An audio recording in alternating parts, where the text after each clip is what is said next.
président du FASO m'a désigné pour que je vienne à Solan avec une délégation ministérielle pour passer un message d'espoir. Il a été réellement touché par ce qui s'est passé parce que, comme vous le savez, c'est la première fois que notre pays connaît une attaque avec une destruction aussi massive des populations de notre pays. Et de ce point de vue, il a voulu que l'on passe un message d'espoir. Nous nous sommes battus contre le terrorisme depuis un certain temps. Nous avons remporté des victoires, mais chaque fois, il y a des défis nouveaux qui naissent et qui apparaissent. Et la situation de Solan constitue un nouveau défi pour nous. Malgré tous les efforts que nous avons faits sur le plan militaire, sur le plan sécuritaire, sur le plan social et développemental, nous avons connu cette attaque massive.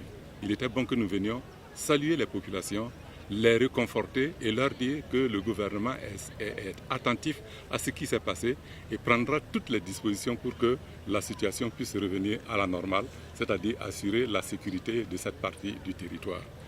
Le président du FASO nous a demandé de rassurer les populations, de leur dire toute son amitié et tout son attachement, de leur présenter les condoléances à la suite de la disparition de nombreux jeunes au niveau de cette région, de leur dire que l'espoir est permis parce que nous allons nous réorganiser pour pouvoir apporter la réponse appropriée à la situation.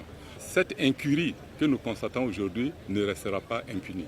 Du reste, le lendemain de la nouvelle, nous avons déjà pris des dispositions sur le plan sécuritaire et aujourd'hui, cette partie du territoire est occupée par un certain nombre de forces qui sont en train de travailler à faire un ratissage pour rassurer les populations qui sont encore là et qui essayent de rester résilients. Notre peuple a toujours été un peuple résilient. Nous sommes aujourd'hui à Seba où nous constatons qu'il y a près de 7000 familles qui se sont déportées ici et qui sont des personnes déplacées internes. Les dispositions ont été déjà prises pour leur assurer un minimum de confort, un minimum de logement, un minimum de restauration. Et nous allons continuer à travailler, à faire en sorte qu'il en soit ainsi. Je voudrais profiter de l'occasion pour saluer les représentants de l'État qui sont dans cette région, que ce soit les infirmiers, les médecins, que ce soit les autres travailleurs du service social qui sont là, qui se sont battus depuis les premières heures pour assurer une prise en charge et des malades et des personnes déplacées. Je voudrais leur rendre hommage et les exhorter à travailler toujours avec beaucoup de courage et beaucoup de détermination.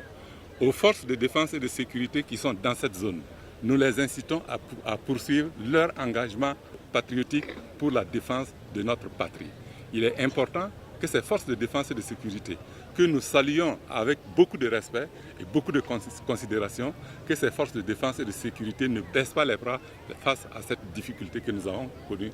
Et nous disons que c'est une difficulté qui doit être passagère parce que ce sont elles qui doivent monter au front pour nous permettre de résoudre les problèmes que nous connaissons et nous serons toujours prêts à les accompagner pour qu'il en soit ainsi. La sécurité, c'est l'affaire du gouvernement. C'est l'affaire des forces de défense et de sécurité, mais c'est également l'affaire de la population entière.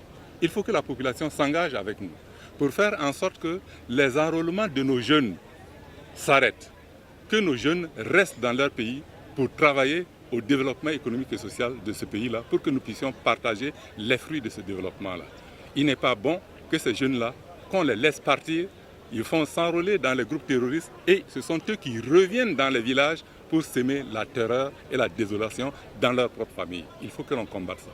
Et nous ne pouvons le faire que si les personnes ressources nous accompagnent, c'est-à-dire les religieux, les coutumiers et les leaders d'opinion. Si tout ce monde-là se met aux côtés du gouvernement pour nous accompagner, je suis convaincu que l'espoir est permis. Et c'est ce message d'espoir que je suis venu porter, le message d'espoir que le président du FASO m'a demandé de venir porter à la population de cette région qui a été endeuillée. Et nous leur souhaitons beaucoup de courage.